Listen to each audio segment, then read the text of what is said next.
The Biden administration's foreign policy will reflect our values. We will stand firm behind our commitments to human rights, democracy, the rule of law. The Biden administration's commitment to human rights is tested as it vows to recalibrate its foreign policy and demonstrate its dedication to democracy at home and abroad.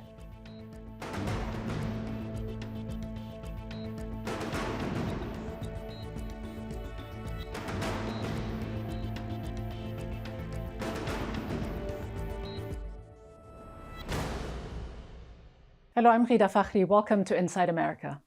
6 weeks into the Biden administration, and the new Secretary of State says the United States will put human rights and democracy at the center of the U.S.'s foreign policy agenda. In his first major foreign policy address, Antony Blinken pledged to restore the country's credibility abroad, promising a new way forward. We will incentivize democratic behavior, but we will not promote democracy through costly military interventions or by attempting to overthrow authoritarian regimes by force. We've tried these tactics in the past. However well-intentioned, they haven't worked. They've given democracy promotion a bad name, and they've lost the confidence of the American people. We'll do things differently. While the new administration has promised to shore up American democracy as a foreign policy imperative, the U.S. itself has slid on the Freedom House annual report on global freedoms, declining 11 points over the past decade. The United States, which once stood alongside Germany and Sweden, now ranks in its democracy score with South Korea, Romania, and Panama, countries plagued with corruption and weak institutions. Meanwhile, Biden is now facing criticism from members of his own party for his approach to Saudi Arabia after the release of a long-awaited intelligence report that concludes that Crown Prince Mohammed bin Salman approved the 2018 brutal assassination in Istanbul of Saudi journalist Jamal Khashoggi. During his presidential campaign, Biden had pledged to hold Saudi leaders accountable, but now President Biden decided not to hold to account the Saudi Crown Prince. We were going to, in fact, make them pay the price and make them, in fact, the pariah that they are. There's very little social redeeming value in the present government in Saudi Arabia. Historically, the United States, through Democratic and Republican presidents, has not typically sanctioned government leaders of countries where we have diplomatic relations. Democratic lawmakers are now challenging that decision. The chairman of the Senate Foreign Relations Committee said the United States must send the message that impunity is not the rule. He said the United States must send a clear signal to our allies and adversaries alike that fundamental values, including respect for basic human rights and human dignity, drive U.S. foreign policy. The Biden administration has also denounced the decision by the chief prosecutor of the International Criminal Court, Fatou Bensouda, to investigate alleged war crimes committed by Israel in the West Bank, Gaza, and East Jerusalem.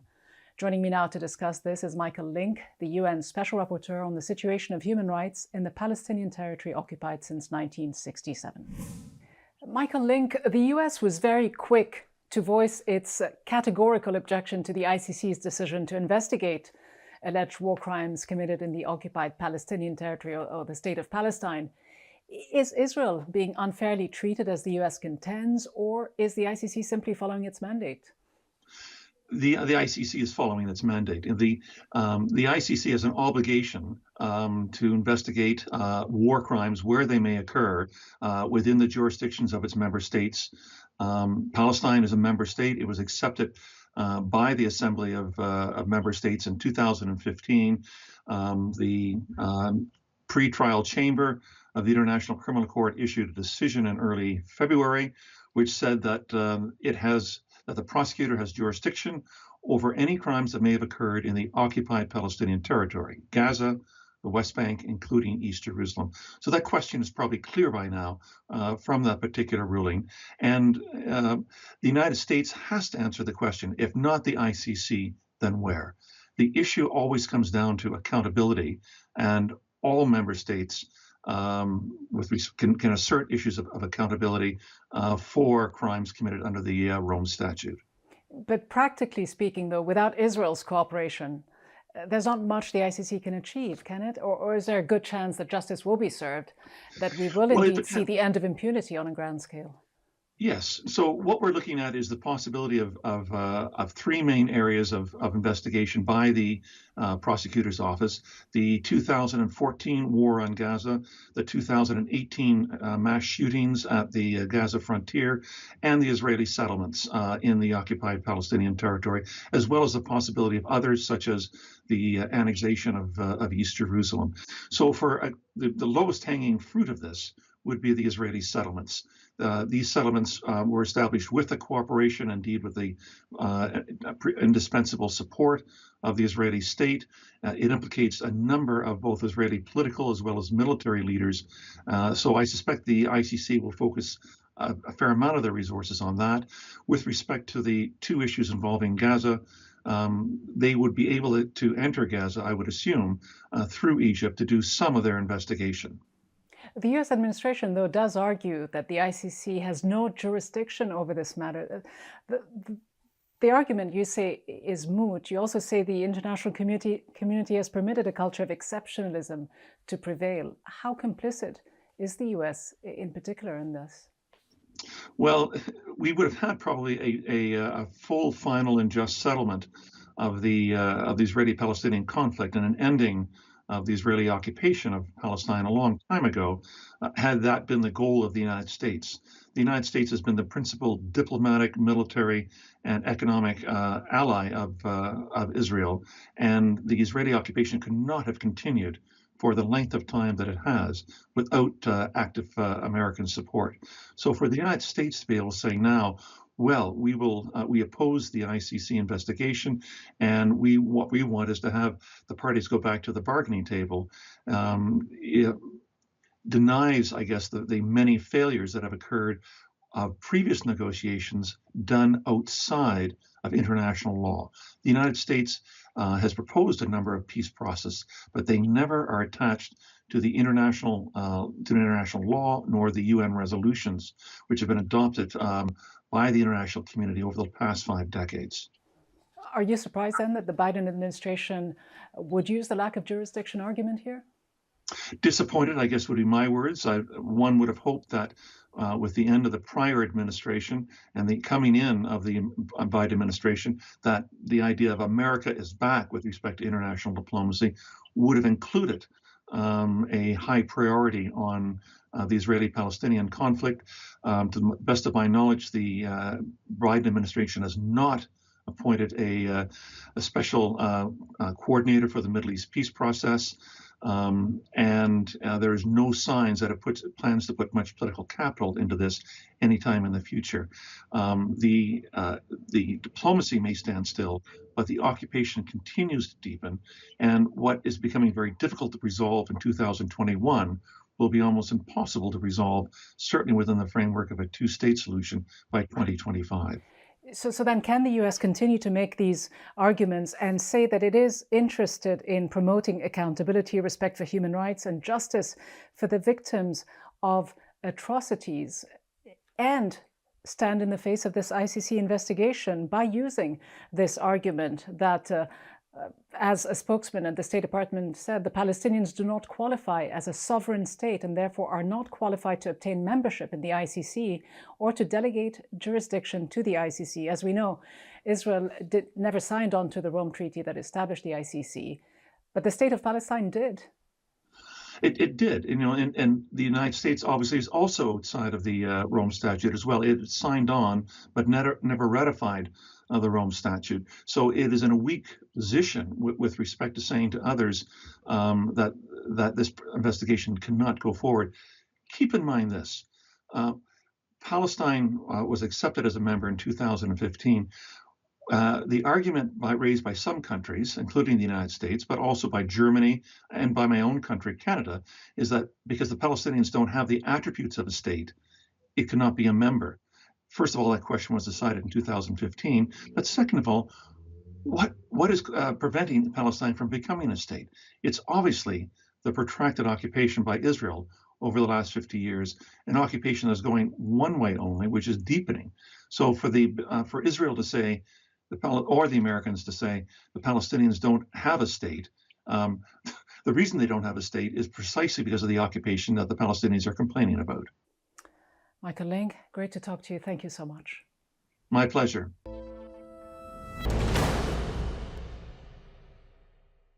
President Biden is facing criticism from Democrats on Capitol Hill for ordering airstrikes in Syria last month without congressional authorization. According to the U.S., the airstrikes targeted Iran-backed militias accused of carrying out a deadly rocket attack on a U.S.-led coalition base in northern Iraq.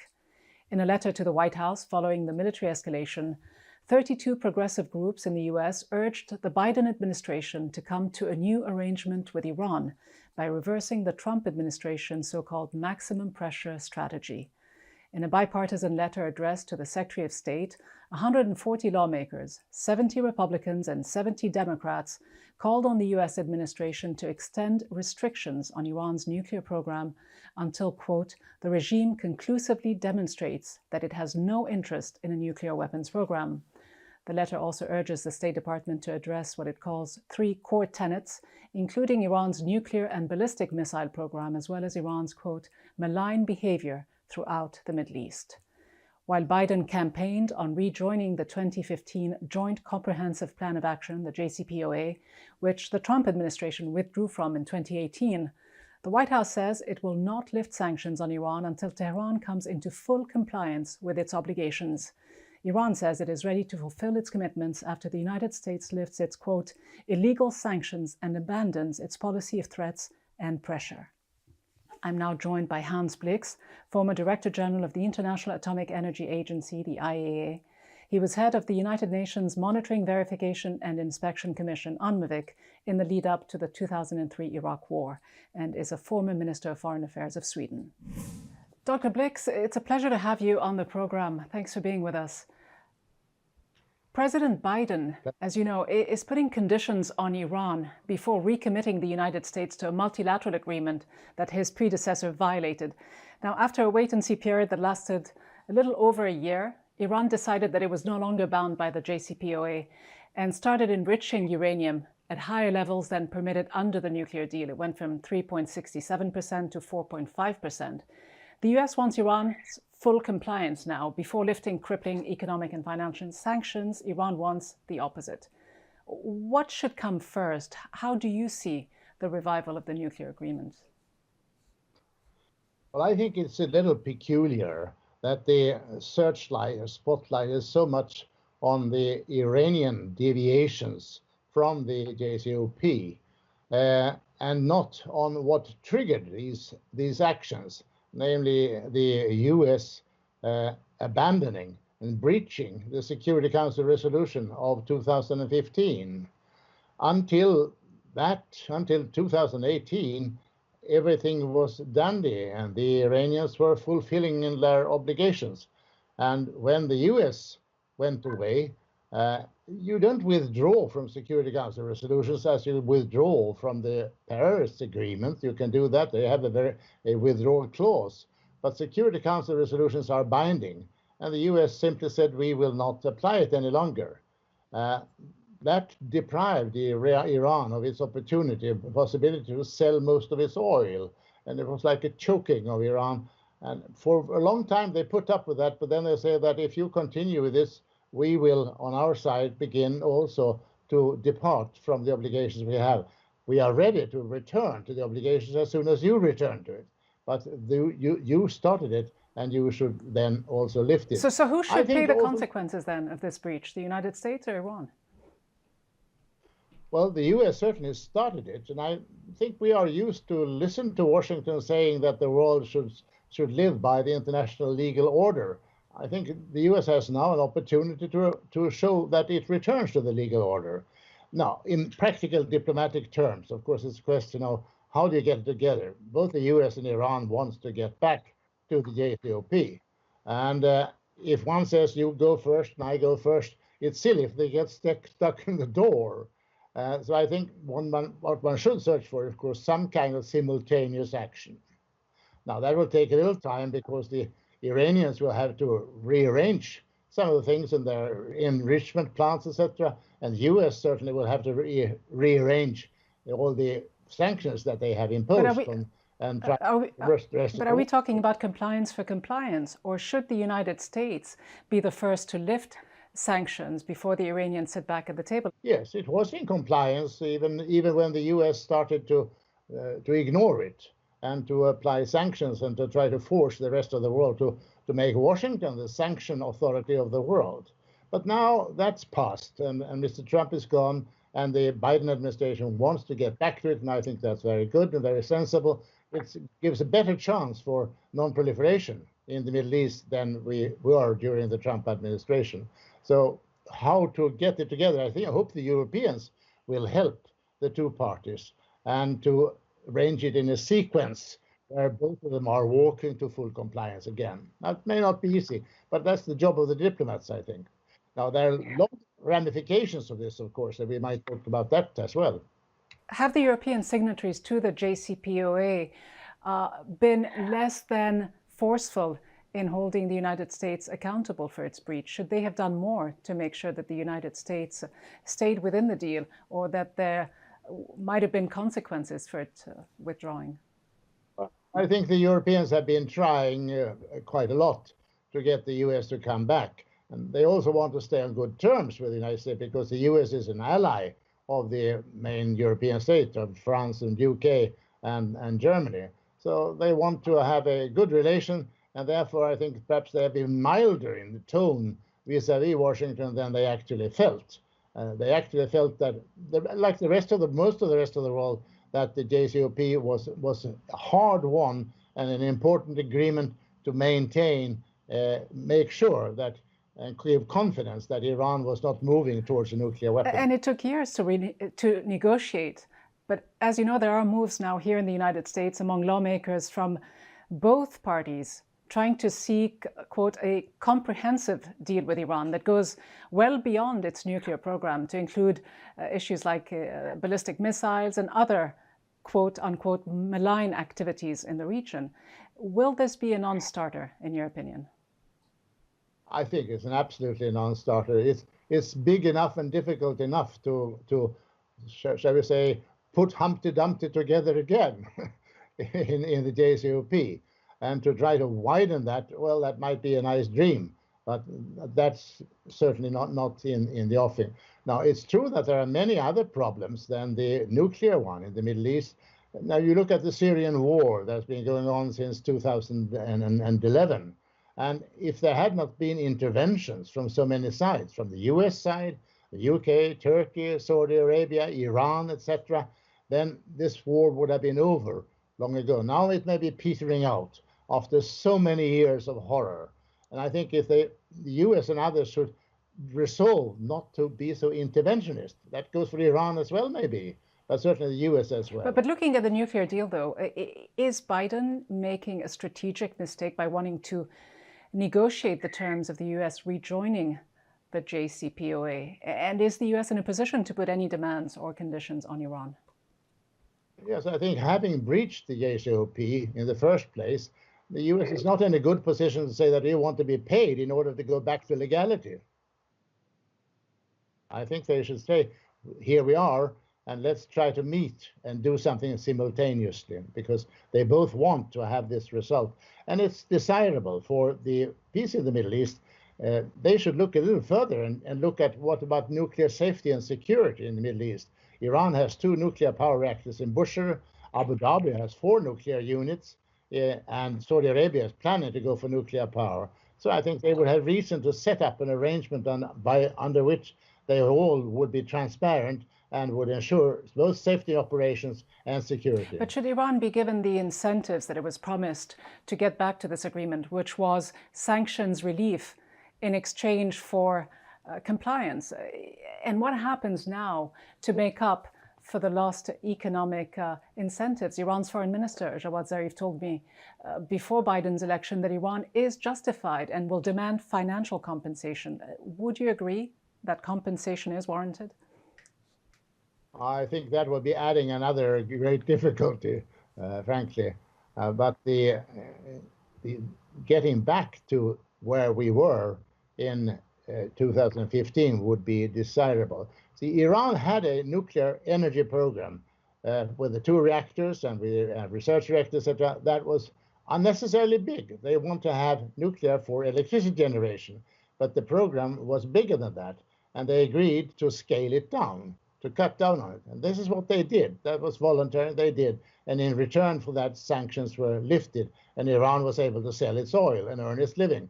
Now they have been hit very, very hard by the sanctions, and the Trump administration tried to exert maximum pressure. And that is not leading to any peaceful relations in the region. On the contrary, great risks of armed action. And Iran says it's lost about $1 trillion directly and indirectly because of some of these U.S. sanctions. It says 800 sanctions were reimposed by Trump and 800 new ones have been imposed as well. But Iran says that for all practical purposes, Trump and Biden are pursuing the same policy. I mean, of course, there's a lot of posturing on both sides, but we don't really know what's being said privately. What advice would you give Tehran and Washington?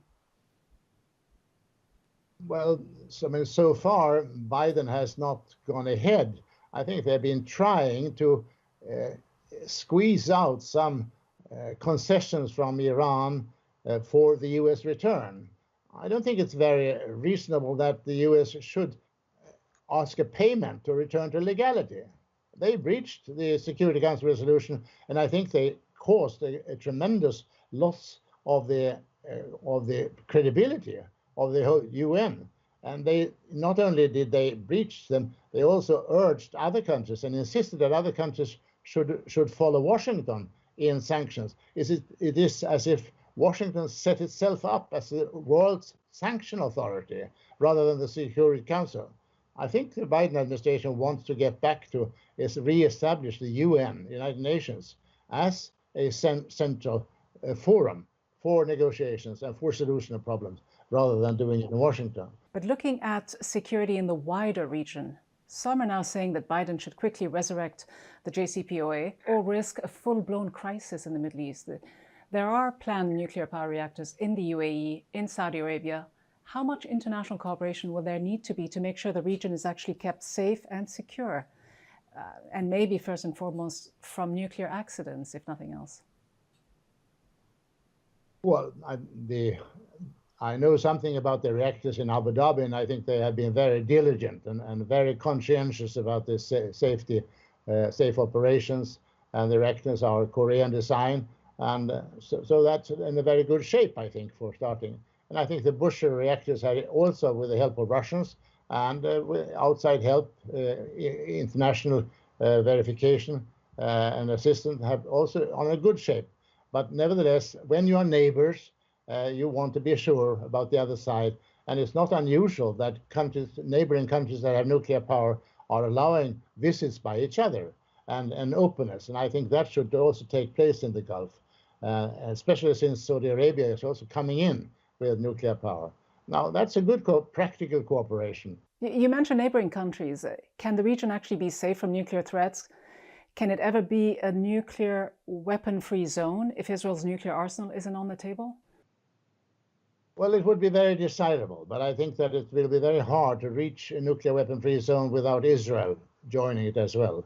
I mean, Israel has nuclear weapons. It's the world's worst kept secret that they have. I don't know how many, but they certainly do. And I think it will be very hard to persuade the Israelis to go along with doing away with their nuclear weapons. On the other hand, I think for Israel, it's important that the whole Middle East be without nuclear weapons.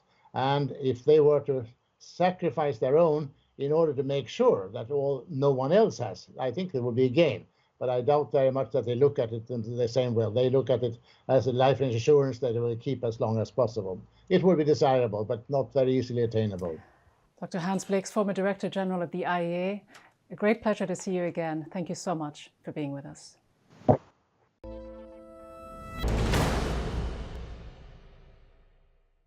Now, while many capitals would have welcomed a return by the United States to traditional diplomacy after 4 years of often erratic and transactional policies, hopes of a fairer, more humane foreign policy promised by candidate Biden are starting to fade away.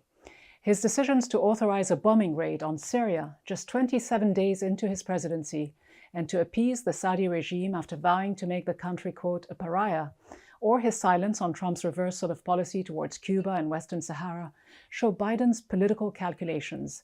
It is clearly evidenced by his administration's sharp criticism of the ICC, which after years of study determined that it has the authority to investigate alleged war crimes committed in the state of Palestine.